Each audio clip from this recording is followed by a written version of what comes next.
The next group of letters are called our ladder letters, and they all start with a downward motion.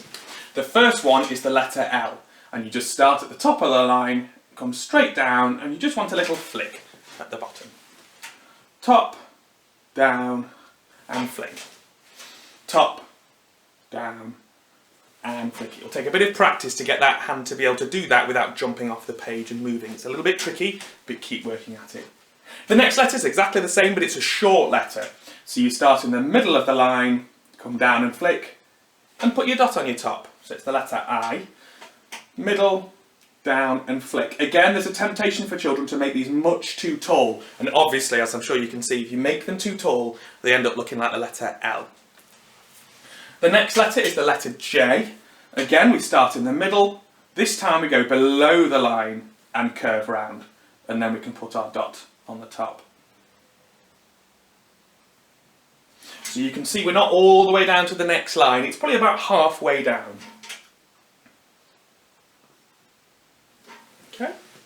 The next letter is the letter T. It's exactly the same as the letter L. If you can do an L, you can do a T.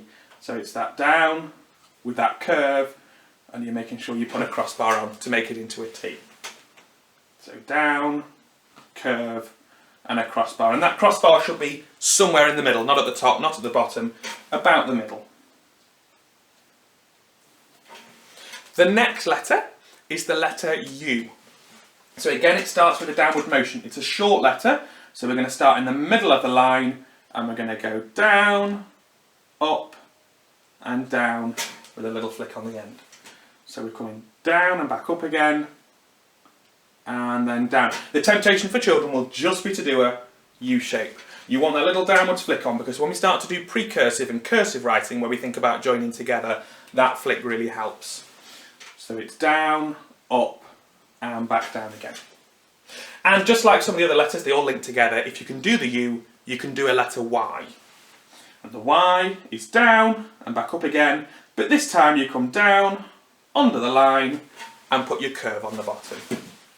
So make your U shape, down, under the line, and curve. And again, you can see with those letter Ys, they're about halfway down the next line. They're not all the way down touching the bottom, they're about halfway. And you can see that they're only about halfway up this line because they're a short letter. Okay, those are all of the ladder letters. So let's look at those letters in more detail. We'll start with the letter L, starts right at the top, comes down, and a small curve at the bottom. It comes down, and a small curve at the bottom. And you can see it starts right at the top of the line. It's a nice tall one. The letter I is exactly the same, but a little bit smaller. So it should start somewhere in the middle, and then you can put your dot on the top. And you can see they're all sat nicely on the line. None of them are floating away. The next one is the letter J. So we go down and curve and put our dot on the top. You can see that they're going probably about halfway down the next line. They're not going all the way through, all the way down to the next line. It's about halfway down. If you can do a letter L, you can do a letter T. They are very similar. So we go down into our L shape, and then put your crossbar on somewhere in the middle. Down into our L shape, and a crossbar. And again, you can see we're starting at the top and we're keeping them nice and tall. The next one is the letter U.